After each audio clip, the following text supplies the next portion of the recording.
So today we are talking about indefinite pronoun. So first we should know what is indefinite pronoun, because if we don't understand what is indefinite pronoun, then it's useless to learn it. So first I would like to explain you what is pronoun. So pronouns are the words, the words which are used on the place of noun. वे शब्द जो noun के स्थान पर use होते हैं are called pronounce, pronounce कहलाते हैं। ठीक है, एग्जाम्पल के तौर पर आप देखो, if I say Ravi goes to school, Ravi school जाता है। Ravi helps his parents, Ravi उसके पेरेंट्स की हेल्प करता है। मैं बार बार रवि यूज कर रहा हूं, मैंने कहा Ravi is a good boy, Ravi goes to school, Ravi helps his parents, बार बार रवि यूज कर रहा हूं। The place of Ravi I can use he. तो ये जो रवि के बदले हमने ही यूज किया है, this is actually A pronoun. तो प्रोनाउन की बहुत सारी वेराइटीज होती है। ठीक है, उनमें से एक वेराइटी है indefinite pronoun. In Hindi it's called अनिश्चित सर्वनाम। ऐसा सर्वनाम जो अनिश्चित हो। ठीक है, अनिश्चित मतलब हमको पता नहीं है कि सामने वाला व्यक्ति कौन है, उसके बारे में हमें आइडिया नहीं है, तो वो अनिश्चित सर्वनाम। जैसे देखो, मैंने कहा कोई आ रहा है, अब मुझे बताओ लड़का आ रहा है, लड़की आ रही, कौन आ रहा है, वी डोंट नो, कोई आ रहा है। तो आपको इसको समझने की एक निंजा टेक्निक बताता हूं मैं, ध्यान देना। सम, एनी, एवरी और नो, इन चार वर्ड्स को आप इन अलग अलग चार वर्ड्स के साथ जोड़ दो। बडी, वन, थिंग और वेयर। इसमें वेयर वाला जो होता है ना, वो इंडेफिनिट प्रोनाउन नहीं बनाता, फिर भी हमने उसको लिख दिया है। Somebody, anybody, everybody, nobody. कितने बडी? चार। कौन कौन से? ध्यान, somebody, anybody, everybody and nobody. Next, someone, anyone, everyone, known. कितने वन? चार। कौन कौन से? someone, anyone, everyone, no one. Right? Next, something, anything, everything, nothing. कितने? चार और वर्ड आ गए यहां पर। something, anything, everything and nothing. Getting? अब आप देखो यहां पर ये ग्रुप फर्स्ट, ये ग्रुप सेकंड, ये ग्रुप थर्ड, एक और ग्रुप लास्ट में दिया है, समवेयर, एनीवेयर, एवरीवेयर, नोवेयर, जो हम यहां लिख लेंगे। Somewhere, anywhere, everywhere and nowhere. Getting? Yes, we teach the students by singing a song. Somebody, anybody, everybody, nobody, someone, anyone, everyone, no one, something, anything, everything, nothing, somewhere, anywhere, everywhere, nowhere. So these 16 words are extremely important and they can be learned easily by knowing the technique. And I have already shown you the technique, how to learn it. So let's talk about, let's start from somebody. So first I would like to tell you somebody and someone, anybody and anyone, everybody and everyone, they are used. So somebody, anybody, everybody, nobody. मैं आपको समझा रहा था, what I was teaching you कि someone और somebody, दूसरा anyone and anybody, तीसरा everybody and everyone और चौथा nobody and no one. जहां someone लगा वहां somebody लगा सकते हो आप, जहां somebody लगा वहां someone लगा सकते हो, जहां anybody लगा वहां anyone लगा सकते हो, जहां everybody लगा वहां everyone लगा सकते हो, और जहां nobody लगा वहां no one लगा सकते हो, बिल्कुल यूज कर सकते हो। लेकिन एक छोटा सा माइनर डिफरेंस है इन दोनों के बीच में, वो क्या है? इसका उपयोग होता है किसी ग्रुप के लिए और इसका होता है आउट ऑफ ग्रुप के लिए। बस ये एक छोटा सा डिफरेंस है। बाकी तो देखिए, कोई आपसे पूछने वाला नहीं है कि अगर आपने somebody की जगह someone लगा दिया, anybody की जगह anyone लगा दिया, everybody की जगह everyone लगा दिया, तो कोई आपसे बोलेगा चलो 100 रुपए का चालान कटेगा। Actually both are used in similar way, that's why I recommend you. Group में कैसे, जैसे मैंने कहा, आपने कहा क्लास में सर किसी ने मेरा मोबाइल चुरा लिया, तो क्लास एक ग्रुप है। आप जिसने भी मोबाइल आपका चुराया वो क्लास का ही कोई स्टूडेंट है। You got it? तो आप क्या कहोगे? somebody has stolen my cell phone in the class। लेकिन जब आप कहोगे कल मार्केट में किसी ने मेरा मोबाइल चुरा लिया, अब मार्केट में तो हजारों लोग होते हैं, आउट ऑफ ग्रुप है, ग्रुप में नहीं है वो व्यक्ति। सो someone stole my cell phone in the market yesterday। तो somebody in a group, someone out of group, anybody in a group, anyone out of group, everybody in a group, everyone out of group, nobody in a group and no one out of group। Getting? तो ऐसी बात है और कुछ भी नहीं। जैसे मैंने कहा कोई नहीं जानता ईश्वर कहाँ है। अब ग्रुप की बात कर रहे हैं, आउट ऑफ ग्रुप की, तो नो, कोई नहीं जानता, दुनिया में कोई नहीं जानता भाई। तो no one knows where is God. कोई नहीं जानता क्लास में कि रवि कहाँ है। Nobody knows in the class where is Ravi, you know. So group के लिए बडी होगा, आउट ऑफ ग्रुप के लिए ये छोटा सा डिफरेंस है। बाकी नोबडी नो वन को आप एक जगह एक दूसरे की जगह रिप्लेस कर सकते हैं, ऐसा कोई नहीं है। चलिए आइए मैं आपको सबसे पहले somebody, anybody, everybody और nobody, इन चारों के बीच में क्या अंतर है वो बताऊंगा। अगर इन चारों के बीच में अंतर आपको समझ में आ गया तो ये चार आपको ऑटोमेटिक समझ में आ जाएंगे, क्योंकि जो मीनिंग somebody का है वही मीनिंग someone का है, जो मीनिंग anybody का है वही मीनिंग anyone का है, जो मीनिंग everybody का है वही मीनिंग everyone का, और जो मीनिंग nobody का है वही मीनिंग no one का है। तो ऐसा कोई डिफरेंस नहीं है इनके बीच में। इसको पढ़ेंगे हम तो ये ऑटोमेटिक कंप्लीट हो जाएगा। अब देखो मैं बात करता हूं सबसे पहले somebody की। देखिए मैंने कहा somebody has stolen my cell phone। somebody has stolen my cell phone मतलब किसी ने मेरा सेल फोन चुरा लिया है। तो ये जो है somebody, ये हमेशा याद रखना अफर्मेटिव सेंटेंस में आएगा। मैंने वहां किसी को देखा, I saw somebody there, someone there। मैंने वहां किसी को क्रिकेट खेलते हुए देखा, I saw somebody playing cricket there, playing cricket there। ये playing cricket का मतलब ये निकल रहा है क्रिकेट खेलते हुए। ये आपका प्रेजेंट पार्टिसिपल है, ये आगे पढ़ाऊंगा मैं आपको। प्रेजेंट पार्टिसिपल मतलब किसी कार्य को करते हुए। जैसे मैंने उसे हंसते हुए देखा, I saw, मैंने किसी को हंसते हुए सुना, I heard someone laughing। ठीक है, मैंने किसी को हंसते हुए सुना और मैं समझ गया कि कुछ तो गड़बड़ है दया। I heard someone laughing and I understood, and I understood, yeah, understood something was fishy।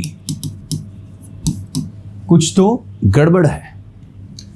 So this is actually okay। तो someone is used in affirmative sentence। क्या याद रखना है आपको कि someone का उपयोग जो होता है ये हमेशा affirmative sentence में करना है। ठीक है, तो someone का मतलब somebody या someone का मतलब क्या होता है? कोई। क्या होता है? कोई। अब बात होती है anybody की, तो मैं थोड़ा सा एक बार फिर यहां लिखना चाहूंगा। someone का मतलब हमने बताया कोई, इसका उपयोग होता है affirmative sentence में। इसके बाद है anyone या anybody। भैया इसके बहुत सारे मतलब हैं, कोई भी इसका मतलब होता है और कोई भी होता है। कोई भी इसका मीनिंग निकलता है अफर्मेटिव में, दूसरा है नेगेटिव में और तीसरा इंटरगेटिव में, तीनों में यूज होता है। एनीबडी और एनीवन ऐसे वर्ड हैं, समबडी और समवन तो आपका अफर्मेटिव में यूज होगा, लेकिन एनीवन या एनीबडी ऐसे वर्ड है जो नेगेटिव में भी यूज होते हैं, अफर्मेटिव में भी होते हैं, तीनों में होते हैं। लेकिन जब अफर्मेटिव में यूज होता है एनीवन या एनीबडी, तो ये हमेशा याद रखना कोई भी का मीनिंग देता है। जैसे देखिए मैंने कहा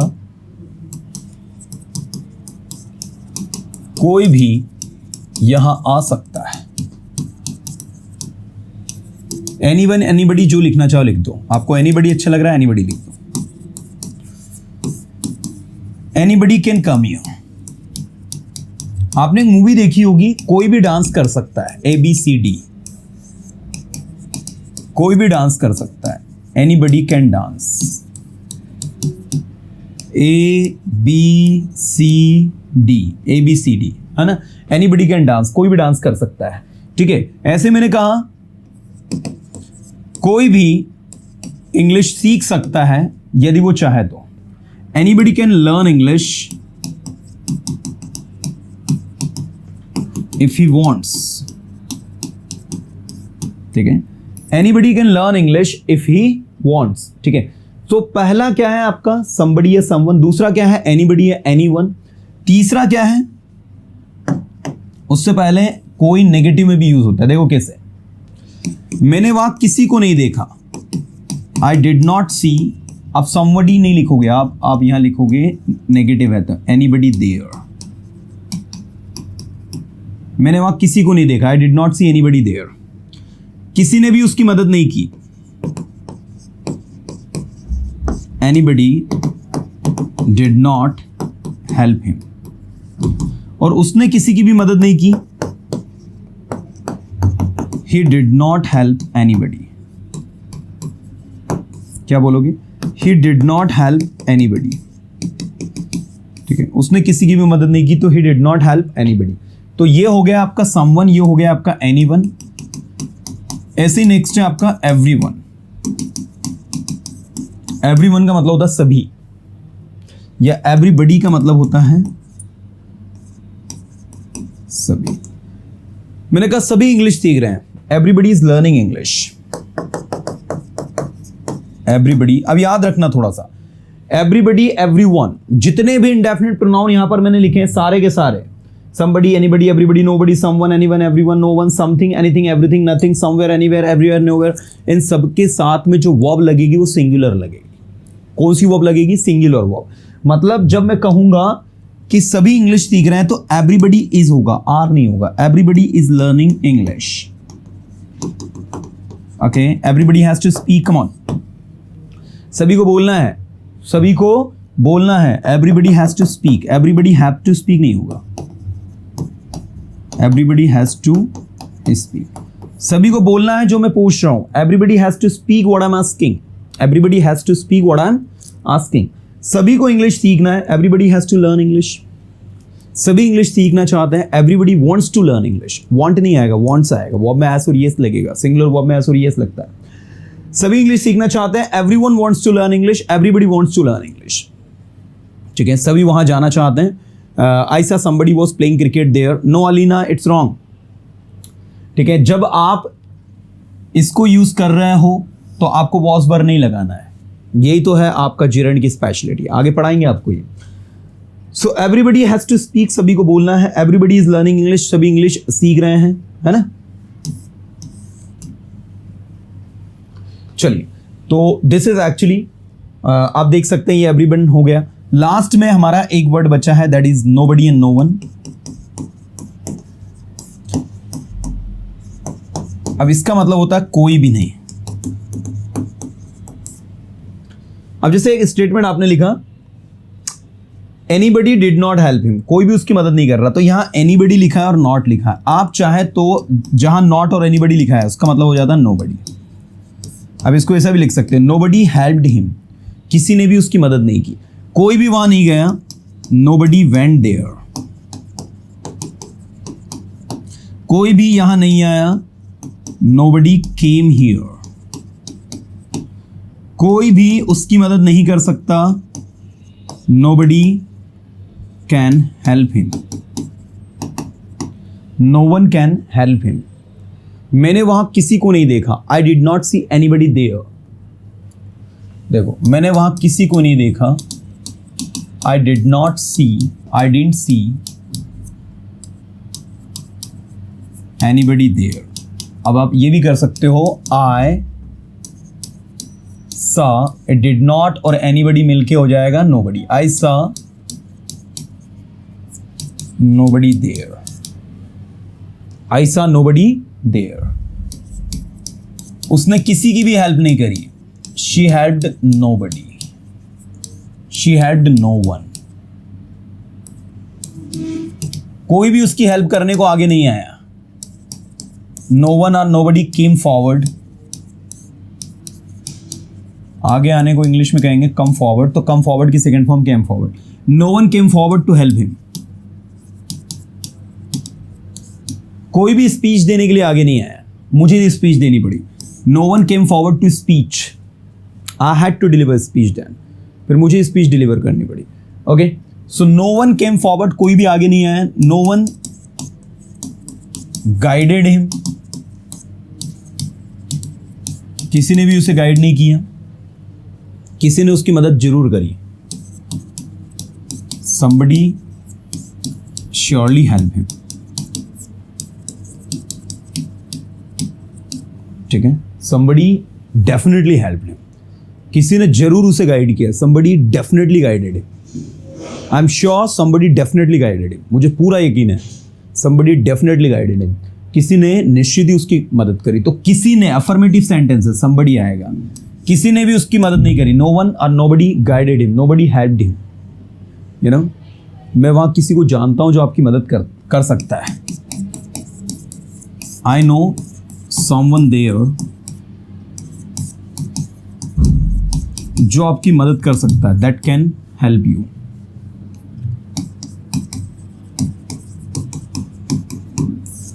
ठीक है। I know someone there that can help you, मैं वहां किसी को जानता हूं जो आपकी मदद कर सकता है, तो this is someone। मैं वहां किसी को नहीं जानता, I know no one there, I know nobody there, ठीक है। मैं वहां सभी को जानता हूं, I know everyone there, I know everybody there, मैं वहां सभी को जानता हूं। तो अब आप यहां पर ये देखो सबसे पहले तो कि 8 वर्ड्स जो आपके somebody, someone, anybody, anyone, everybody, everyone, nobody, no one, they are very easy to use। कोई भी बहुत ही आसानी से इसको यूज़ कर सकता है, इसको समझ सकता है, प्रैक्टिकली इसको अपनी लैंग्वेज में यूज़ कर सकता है।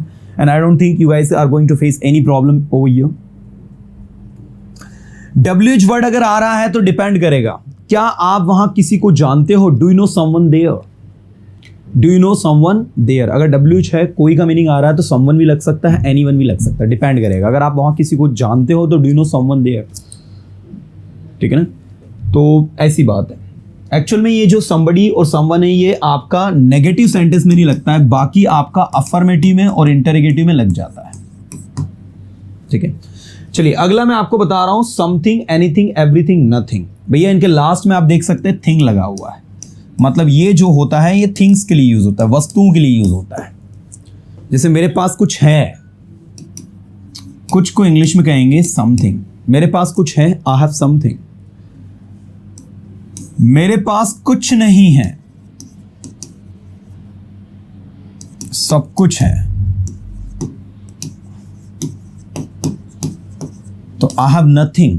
देखो मेरे पास कुछ है, आई हैव समथिंग, मेरे पास कुछ नहीं है, आई हैव नथिंग, मेरे पास सब कुछ है, आई हैव एवरीथिंग। और आप कुछ भी कर सकते हो, यू कैन डू एनीथिंग, कुछ भी, एनीथिंग, कुछ भी बोलो, स्पीक एनीथिंग, कुछ भी करो, डू एनीथिंग। आप you are confuse what to speak, मैंने कहा यू कैन स्पीक एनीथिंग, आप कुछ भी बोल सकते हैं। आप कुछ नहीं बोल सकते बिना परमिशन के, क्या कहेंगे? You can't speak anything without permission. देखो, you can't speak, sentence negative है, मतलब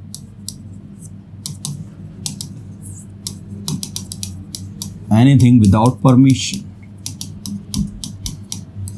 point to be noted everyone, you can't speak anything without permission. अब बिना परमिशन के कुछ नहीं बोल सकते। यहां पर लिखा है एनीथिंग और यहां लिखा है कांट। अब इसको ऐसा भी बना सकते हो, यू कैन स्पीक, आप बोल सकते हो, ये नॉट इसके साथ ऐड होके हो जाएगा nothing. You can speak nothing without permission, ठीक है। You can speak nothing without permission. This is A, this is B, मतलब आपको ये कैन नॉट को एनीथिंग को नथिंग में भी चेंज कर सकते हो। तीसरा देखो, सब कुछ आपका है, अगर आप सोचते हैं कि वह आपका है तो एवरीथिंग इज यूर्स। ये देखो, सब कुछ आपका, एवरीथिंग आर नहीं होगा, एवरीथिंग इज होगा। एवरीथिंग इज यूर्स अगर आप सोचते हैं, if you think that is yours, अगर आप सोचते हैं कि वह आपका है तो। नेक्स्ट, आप कुछ भी कर सकते हो अगर आप चाहो तो।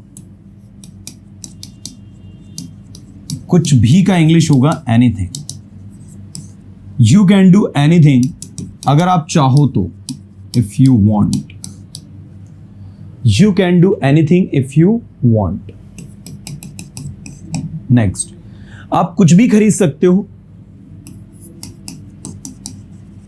यू कैन बाय, कुछ भी का इंग्लिश होगा anything, you can buy anything, आप कुछ भी खरीद सकते हो, यू कैन बाय एनीथिंग, आप कुछ भी बोल सकते हो, यू कैन स्पीक एनीथिंग, आप कुछ भी पढ़ा सकते हो, you can teach anything, you can teach anything, आप कुछ भी पढ़ा सकते हो, आप सब कुछ पढ़ा सकते हो,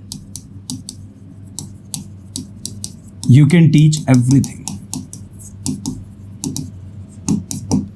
यू कैन टीच एवरीथिंग, सब कुछ आपका है, मेरा कुछ भी नहीं, एवरीथिंग इज योर्स, मेरा कुछ भी नहीं, nothing is mine, everything is yours, nothing is mine, जो आपका है, वॉट इज योर्स, जो आपका है वो आपका है, what is yours is yours, and जो मेरा है वो मेरा है, what is mine is mine, ठीक, what is yours and what is mine is mine, सब कुछ आपका है, मेरा कुछ भी नहीं है, everything is yours, nothing is mine, सब कुछ मेरा है, आपका कुछ भी नहीं है, everything is mine, nothing is yours. तो इस तरीके से आप इन सारे के सारे इंडेफिनिट प्रोनाउन को समझ सकते हैं, and they are not tough, they are not difficult. Okay, अगला देखो, नेक्स्ट अप, ये था आपका something, anything, everything, nothing, someone, anyone, everyone, no one, somebody, anybody, everybody, nobody, and the next and the last we have somewhere, anywhere, everywhere, nowhere। भाई ये use होते हैं place के लिए, तो ये एडवर्ब प्लेस कहलाते हैं एक्चुअल में, इंडेफिनिट एडवर्ब प्लेस, बट ठीक है उसको हम लर्न कर रहे हैं तो इसके साथ में इसको भी देख लेते हैं। देखो सबसे पहला वर्ड है समवेयर, क्या है? Somewhere, anywhere, everywhere, nowhere। Okay, if I say somewhere, कहीं, तुम कहीं जा रहे हो, है ना, you are going somewhere, you are going somewhere। याद रखना वही रूल है, अफर्मेटिव में यूज करना है, एनीवेयर कहीं भी अफर्मेटिव में, और नेगेटिव में कहीं, नेगेटिव और इंटरगेटिव में। जैसे मैंने कहा तुम कहीं भी जा सकते हो, यू कैन गो एनीवेयर, आप आजाद हो कहीं भी जाने के लिए, you are free to go anywhere, you are free, आप आजाद हो कहीं भी जाने के लिए, टू गो एनीवेयर, आप कहीं भी जाने के लिए आजाद हो, you are free to go anywhere, आप कुछ भी करने के लिए आजाद हो, you are free to do anything, आप कुछ भी पढ़ाने के लिए आजाद हो, you are free to teach anything, you are free to teach anything, ठीक है, यू आर फ्री मतलब तुम फ्री हो, टू टीच एनीथिंग कुछ भी पढ़ाने के लिए, तुम कुछ भी पढ़ाने के लिए आजाद हो, तुम कुछ भी करने के लिए आजाद हो, you are free to do anything, तुम कुछ भी बोलने के लिए आजाद हो, you are free to speak anything, ठीक है, तुम कुछ भी लिखने के लिए आजाद हो, you are free to write anything, you are free to write anything, आप कुछ भी लिखने के लिए आजाद हो। So this is the way to work, right. चलो इसके बाद नेक्स्ट है आपका एवरीवेयर, सभी दूर। मैंने कहा ईश्वर सभी दूर है, God is everywhere, God is everywhere, this is God is everywhere, ईश्वर सभी दूर। मैं सभी दूर, मैंने मेरा सेलफोन सर्च कर लिया है, I have looked for my cell phone everywhere, but I did not find it anywhere. I did not find it. I found it nowhere. कहीं भी नहीं। Nowhere, nowhere मतलब होता कहीं भी नहीं, ठीक है।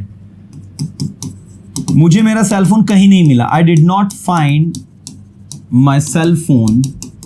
अब चूंकि did not में यहाँ not पहले से लगाया तो यहाँ anywhere लगेगा। I did not find my cell phone anywhere, or you can say I found my cell phone। देखो ये हमने did not को हटाया तो सेकंड फॉर्म V2 लिखी, यहाँ V1 लिखी हुई थी। I found my cell phone nowhere। I found my cellphone nowhere, मुझे मेरा सेलफोन कहीं नहीं मिला। मैंने उससे सभी दूर ढूंढा लेकिन वो मुझे कहीं नहीं मिला। I looked for him everywhere but I found him nowhere, I found him nowhere. तुम कहीं नहीं जा सकते बिना परमिशन के। You can go nowhere without permission, without permission.